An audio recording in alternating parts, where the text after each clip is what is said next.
श्री शिवाय नमस्तु भयम। दोस्तों, जैसा कि आप सभी लोग जानते हैं कि 16 नवंबर 2025 यानी रविवार को पड़ रही है मार्गशीर्ष महीने की द्वादशी तिथि और वृश्चिक संक्रांति, जो बहुत ही खास है। और दोस्तों, ये वो द्वादशी है जो कि मार्गशीर्ष महीने में रविवार को पड़ रही है। दोस्तों, इसी दिन किया जाने वाला पंडित जी द्वारा बताया गया एक लाल फूल और एक सफेद फूल वाले उपाय आप लोगों को जरूर करना चाहिए, क्योंकि दोस्तों ये एक ऐसा उपाय है जो कि हर दिन नहीं किया जाता। मार्गशीर्ष महीने में जो रविवार की द्वादशी तिथि आती है उसी दिन किया जाता है।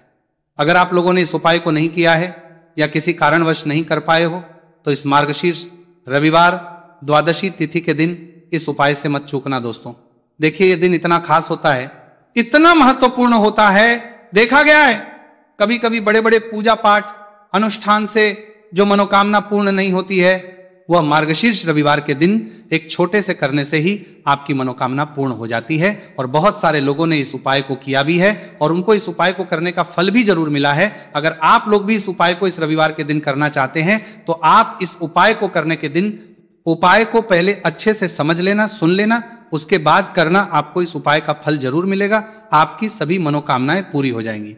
दोस्तों, हम आपको यहां पर बता दें कि ये जो एक लाल फूल और एक सफेद फूल वाले उपाय है, ये उपाय पंडित जी ने अपनी अभी की सीहोर की कथा में ही बताया है। उपाय को करने से आपके घर में चाहे किसी भी प्रकार की दुहक और समस्या क्यों ना चल रही हो, आपको उसका कारण भी नहीं पता है कि भाई ये समस्या किस कारण से चल रही है। उसका कुछ भी कारण हो सकता है, जैसे पितृदोष हो सकता है, कालसर्प दोष हो सकता है, या किसी भी तरह का मंगल दोष भी हो सकता है, और भी बहुत तरह के दोष होते हैं, कुछ भी हो सकता है। पर आपको इस उपाय को करने के लिए अपने दोष को पता लगाने की भी जरूरत है। आपके घर में किस कारण से इतनी दुख और परेशानी आ रही है वो भी आपको पता लगाने की जरूरत नहीं है। बस रविवार को द्वादशी तिथि के दिन इस उपाय को कर लेना है, क्योंकि इसी एकमात्र उपाय को करने से आपके पूरे घर परिवार में सुख और शांति हो जाएगी। आपके घर में अच्छे अच्छे काम होने लगेंगे, आपकी जो भी मनोकामना होगी वह भी धीरे धीरे करके पूर्ण होना शुरू हो जाएगी। अब हम समझते हैं इस एक लाल फूल और एक सफेद फूल वाले उपाय को आपको करना कैसे है, किसको करना है, किस करना है और कैसे करना है। देखो, उपाय बिल्कुल आसान है, बस समझने वाली बात है। ध्यान से समझिए, उसके बाद ही आप लोग जो है इस उपाय को जरूर कीजिएगा। सबसे पहली चीज हम लोग ये समझते हैं कि इस एक लाल फूल और एक सफेद फूल वाले उपाय को इस आने वाली रविवार द्वादशी तिथि के दिन किसको करना है। तो देखिए, इस उपाय को घर के सभी सदस्यों को करने की बिल्कुल भी जरूरत नहीं है। घर में से कोई एक मुख्य बड़ा सदस्य इस उपाय को करेगा तो उस घर परिवार के सभी सदस्यों को इस उपाय को करने का फल मिल जाएगा। पर वो बड़ा सदस्य कौन होगा, कौन व्यक्ति इस उपाय को करेगा, तो यहां पर देखिए हम आपको बता दें, घर की जो बड़ी माताएं बहनें होंगी, घर की बड़ी माताओं बहनों में से कोई भी एक माता बहन इस वाले उपाय को कर सकती है। अपने पूरे घर परिवार के लिए घर में सभी सदस्यों को इस उपाय को करने की जरूरत नहीं है। मात्र घर की जो माताएं बहनें, उनमें से कोई भी एक माता बहन इस वाले उपाय को करेगी तो उसके घर परिवार के पूरे सदस्यों को इस उपाय का फल मिलेगा। अगर किसी कारणवश माताएं बहनें घर में उपस्थित ना हो या वो इस उपाय को ना कर रही हो, कुछ दिक्कत हो, तो भाई उस जगह पर फिर घर का कोई बड़ा व्यक्ति भी इस उपाय को कर सकता है। माताओं बहनों के कहने का मतलब यह था कि माताएं बहनें घर की लक्ष्मी होती है। जब घर की लक्ष्मी कोई उपाय करती है तो निश्चित ही भगवान शिव जी जल्दी प्रसन्न होते हैं और उपाय का फल में बहुत जल्दी और बहुत बड़ा करके भी यहां पर देते हैं। तो आप लोग ये बात समझ गए होंगे। अब हम ये बात समझते हैं कि इस वाले उपाय को हमें करना किस समय है। एक लाल फूल और एक सफेद फूल वाले उपाय को हमें द्वादशी तिथि के दिन करना किस समय है। तो देखिए, इस उपाय को करने का जो समय है सुबह का समय भी है और शाम का समय भी है। अब देखिए, यहां पर हम मुख्य रूप से सुबह का समय नहीं बोलेंगे, क्योंकि देखिए ये जो द्वादशी तिथि है और आप सभी लोग जानते हैं रविवार द्वादशी तिथि के दिन का प्रदोष काल का मतलब शाम का जो समय होता है ना, इस दिन भगवान शिव जी का सबसे प्रिय दिन होता है। तो आप लोग इसे एक लाल फूल एक सफेद फूल वाले उपाय को सुबह के समय भी कर सकते हो और शाम के समय प्रदोष काल में भी कर सकते हो। सुबह के समय अगर कर रहे हो तो 10 या फिर 11 बजे तक भी अगर उपाय करोगे तो भी आपको उपाय का फल मिलेगा। वही अगर शाम के समय कर रहे हो तो इस दिन जरूर शाम के समय का ध्यान रखना कि शाम के 6 बजे से लेकर 7 बजे के बीच में अगर आप इस उपाय को कर सकते हो तो बिल्कुल कर लेना, पूरी कोशिश करना। पर अगर किसी कारणवश इस समय के बीच में ना कर पाओ तो रात 8 बजे तक भी अगर आप उपाय को करोगे तो आपको उपाय का फल जरूर मिलेगा। ये बात आपको समझ आ गई कि आप इस उपाय को सुबह और शाम दोनों समय कर सकते हो। मतलब करना आपको एक ही समय है। घर में से किसी एक ही बड़े व्यक्ति को करना है, एक ही बार इस उपाय को करना है, दोनों समय नहीं करना है। आपको जो समय अच्छा लगे आप उस समय पर इस वाले उपाय को कर सकते हैं। तो चलिए जानते हैं इन विशेष उपायों के बारे में। लेकिन उससे पहले जो भी मेरे भाई मेरी प्यारी बहनें आज चैनल पर पहली बार आए हैं या मेरी आवाज आज पहली बार सुन रहे हैं, अगर आप भी महादेव के सच्चे भक्त हैं तो वीडियो को लाइक और चैनल को सब्सक्राइब जरूर कर लें और कमेंट बॉक्स में लिखें हर हर महादेव देखो।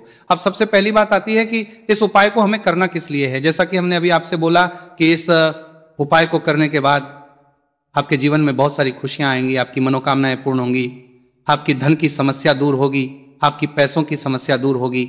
अब देखिए, अगर आप लोग सोच रहे हो कि भाई हमें अपना घर बनाना है पर घर बनाने के लिए पैसा नहीं है, हमें गाड़ी लेना है पर गाड़ी लेने के लिए पैसा नहीं है, हमें जमीन लेना है पर जमीन के लिए पैसों की कमी पड़ रही है, अगर ऐसी ही दिक्कत परेशानी या किसी भी तरह की धन से जुड़ी हुई समस्या या पैसों से जुड़ी हुई समस्या अगर आपके जीवन में चल रही है तो ये उपाय निश्चित ही आपके जीवन में बहुत सारे फल ला कर दे सकता है। इसीलिए अगर आपके घर में बहुत ज्यादा दिक्कत समस्या परेशानी चल रही है, धन से जुड़ी हुई पैसों से जुड़ी हुई धन की बहुत ज्यादा कमी आ रही है, पैसों की आवक नहीं हो रही है, तो भाई आप लोगों को इस वाले उपाय को जरूर करना चाहिए। घर में से किसी एक भी भाई व्यक्ति को अब इस उपाय में करना क्या है वो सबसे पहले हम लोग जान लेते हैं। उपाय की सामग्री हम लोग सबसे पहले जानते हैं कि इस उपाय में किस किस चीज की आवश्यकता पड़ेगी। तो देखिए, उपाय का नाम तो एक लाल फूल और एक सफेद फूल वाला उपाय है, पर इस उपाय में कुल मिलाकर 4 सामग्री हमें लगने वाली, जो कि पंडित जी ने खुद सीहोर वाली कथा में बताया है। और जो हम आपको उपाय बताते हैं वो पंडित जी द्वारा बताए गए होते हैं, अलग से हम कुछ भी नहीं बताते हैं। तो यहां पर हम लोग समझते हैं कि इस उपाय की सामग्री क्या है। तो देखो, उपाय की जो सामग्री है वो 4 सामग्री है, जिसमें से सबसे पहली सामग्री है एक बेलपत्र। देखो, बेलपत्र क्या होती है? बेलपत्र जो शिव की शिवलिंग पर चढ़ती है। दूसरी चीज है एक शमी पत्र, शमी पर शिवलिंग पर ही चढ़ता है। तीसरी चीज है दोस्तों एक लाल फूल, उपाय का नाम है। तो एक यहां पर आपको लाल फूल लेना है। अब ये लाल फूल कौन सा लेना है? देखो, शिवलिंग के ऊपर जो लाल फूल चढ़ता हो उनमें से कोई भी एक लाल फूल पसंद कर लेना और वो कहीं से तोड़कर या कहीं से खरीद कर लेकर आना और उस लाल फूल को उपाय में प्रयोग कर लेना। उसके बाद में एक सफेद फूल का विशेष रूप से ध्यान रखना, जो सफेद फूल शिवलिंग पर चढ़ता हो सिर्फ वही सफेद फूल लेकर आना, इसके अलावा कुछ मत लेकर आना, लेकिन केतकी का मत लेना। तो एक एक मात्रा में ही आपको ये चारों सामग्री चाहिए, एक बेलपत्र, एक शमी पत्र, एक लाल फूल और एक सफेद फूल। ये चारों सामग्री आप लोग तैयार करके रख लें। प्रदोष काल में या सुबह के समय जब भी आप इस उपाय को कर रहे हैं, जैसे ही आपके उपाय की सामग्री तैयार हो जाती है तो क्या हम सीधा उपाय को करने के लिए इन चारों सामग्री को उपाय करने के लिए जा सकते हैं? नहीं। तो यहां पर आपको इस बात का ध्यान रखना है कि हम भगवान शिव जी को प्रसन्न करने के लिए तो जा रहे हैं, हम अपनी मनोकामना को पूर्ण करवाने के लिए तो जा रहे हैं, पर हमें यह दर्शाना बिल्कुल भी नहीं है कि हम सिर्फ अपने फायदे के लिए भगवान शिव जी के मंदिर में आए हैं। इसलिए हम इस उपाय को करने के साथ साथ में भगवान शिव जी की पूजन अर्चना के लिए कुछ सामग्री भी जरूर लेकर जाएंगे। जैसे कि सुबह समय अगर आप उपाय को कर रहे हो, इस एक लाल फूल और एक सफेद फूल वाले उपाय को, तो भाई सुबह के समय आपको 1 लोटा जल लेकर जाना है। जो लोग प्रतिदिन शिव जी के मंदिर जाते हैं, पूजन अर्चना करते हैं, जल चढ़ाते हैं, फूल बेल पत्र सब कुछ चढ़ाते हैं, भाई वो अपनी पूजन अर्चना वैसी की वैसी ही करना। बाकी जो सिर्फ उपाय को करने के लिए जा रहा है, जो कुछ भी लेकर नहीं जा रहा है, उसे कम से कम 1 लोटा जल अपने घर से भरकर लेकर जाना, अगर आप उपाय को कर रहे हो, है ना। क्योंकि इस वाले उपाय को आप भगवान शिव जी की पूजन अर्चना करने के बाद ही करना। वहीं अगर बात करें शाम के समय की, अगर कोई व्यक्ति शाम के समय प्रदोष काल में इस वाले उपाय को कर रहा है तो भाई आपको मात्र एक घी का दीपक तैयार करना है। ये बात हम हमेशा बोलते हैं, शाम के समय प्रदोष काल में कोई कर रहे हो ना, तो दीपक का विशेष महत्व होता है। रविवार द्वादशी तिथि दिन का प्रदोष काल में जो भी व्यक्ति दीपक जलाता है ना भगवान शिव जी के मंदिर में, भाई उसके जीवन से सारी दुख और परेशानियां भी दूर होती है। तो भाई इस दिन दीपक का विशेष रूप से ध्यान रखना आप लोग। अगर आप इस उपाय को शाम के समय प्रदोष काल में कर रहे हो, है ना, ये जो दीपक आप लोगे ये आटे का लोगे, जो आटा आप गूंद दोगे उसके अंदर कुछ भी मत डालना, मात्र साधा आटा लगाकर उसे तैयार कर लेना और एक मीडियम साइज का दीपक तैयार कर लेना। दीपक ना ज्यादा छोटा हो ना ज्यादा बड़ा हो, है ना। उसके बाद में दीपक आपका तैयार हो जाए तो इसके अंदर जो बत्ती रखोगे वो गोल बत्ती रखोगे।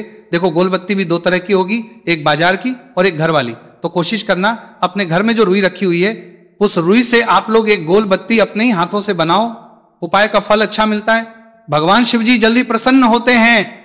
जब हम किसी भी उपाय को अपने हाथों से परिश्रम करके तैयार करते हैं तो आपको उस दीपक के अंदर एक गोल बत्ती रख देनी है।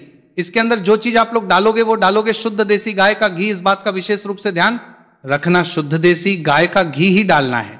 तेल वगैरह नहीं, आज के दिन तो मत डालना, रविवार द्वादशी तिथि के दिन, क्योंकि भगवान शिव जी का सबसे प्रिय दिन और प्रिय समय पर हम लोग इस वाले उपाय को कर रहे हैं। तो थोड़ा सा शुद्ध गाय का घी इतना डालना कि वो दीपक उस समय तक चल सके, ना बाजार वाला मिलावटी घी डालना, ना भैंस का घी डालना, शुद्ध देसी गाय का घी। आपको ढूंढने में थोड़ी मतलब मेहनत लगेगी और महंगा भी मिलेगा, पर गाय के घी से भगवान शिव जी प्रसन्न होते हैं और उसी शुद्ध देसी गाय के घी से घर में बरकत भी बनी रहती है और हमारे घर में सुख शांति भी बनी रहती है। इसलिए इस शुद्ध देसी गाय का घी अपने घर में हमेशा रखा करो। वो भगवान शिव जी के कार्यों में भी उपयोग में आता है और उपायों में भी हम लोग प्रयोग कर सकते हैं। तो यहां पर आपकी सारी तैयारियां हो चुकी हैं।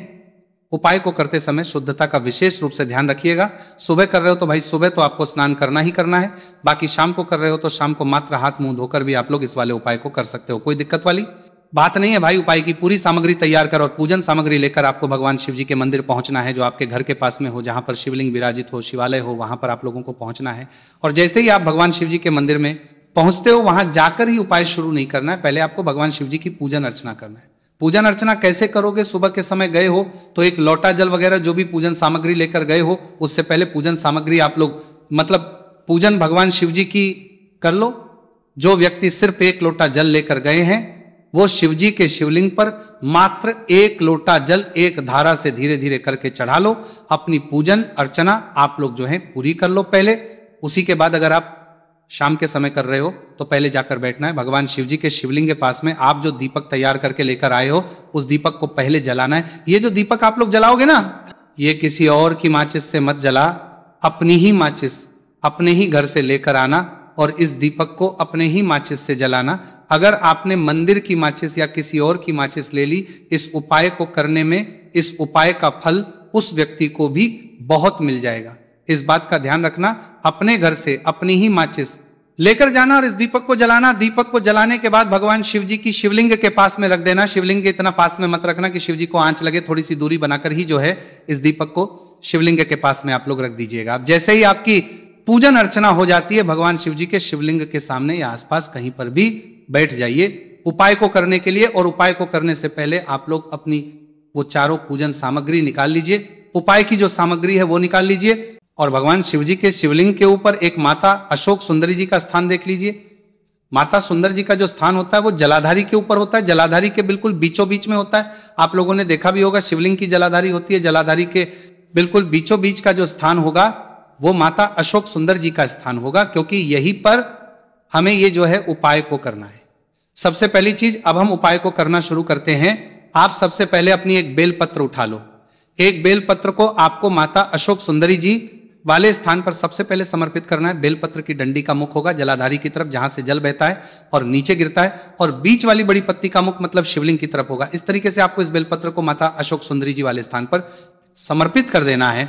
उसके बाद में अपनी एक शमी पत्र उठा लो जो आप उपाय के लिए लेकर आए हुए हो। शमी पत्र को उठाकर शमी पत्र की भी जो डंडी का भाग होगा वो जल की तरफ करके, जहां से जल बहता है नीचे गिरता है उस तरफ करके, और पत्ती वाला भाग शिवलिंग की तरफ करके इस शमी पत्र को भी उस बेल पत्र के ऊपर आपको समर्पित कर देना है। समर्पित करने के बाद अब आप ले लो अपना एक लाल फूल जो आप उपाय को करने के लिए लेकर आए हुए हो।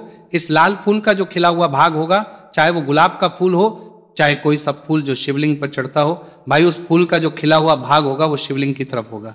बाकी जो पीछे का भाग होगा फूल का वो जलाधारी की तरफ, जहां से जल बहता है नीचे गिरता है उस तरफ होगा।